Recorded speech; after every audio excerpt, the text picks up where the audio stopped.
no matter how many times Speaker Pelosi and the Democrats continue to say that there is not a publicly funded program to put money directly into her members' congressional campaigns, it doesn't make her statement true.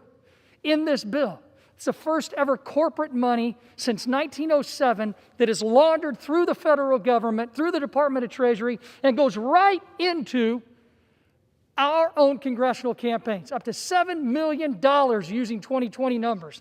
And also, I am angry that the Speaker continues to talk about states like Georgia following the law to make sure that their voter rolls are complete and accurate, when in her own home state of California, the corrupt Secretary of State would not even commit to removing over 400,000 deceased or moved voters from the voter rolls, and many of them, if not all of them, got live ballots. This bill would place the corruption that we see in California and export it nationwide. And let me tell you, that corrupt Secretary of State, what a deal. We now call him a U.S. Senator. Now, I'd like to make sure that I give 1 minute to my good friend from Texas, Mr. Roy. Gentleman's recognized for 1 minute. Thank the gentleman. Madam Speaker, I would point out that the Speaker of the House came to the floor and used her magic minute, but doesn't stay on the floor and debate. That there is no debate on this floor. And then the Speaker said that there was amendments, 56 amendments. 49 of them are Democratic amendments, hand-selected by a small group in the Rules Committee.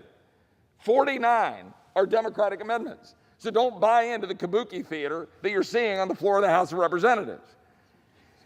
But you know what? I can't ask to take down the words of the Speaker, even though the essence of her argument is that I'm a bigot. Let's be very clear. The arguments being distilled on the floor today is that Republicans, my colleagues and I, that we are bigots. Why?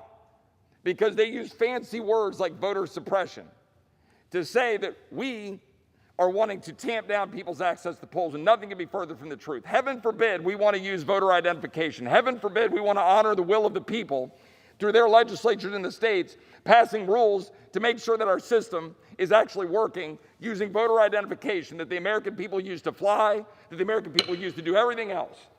If I demand that, Gentleman's time's expired. I'm a bigot. I yield back. Gentlelady from California.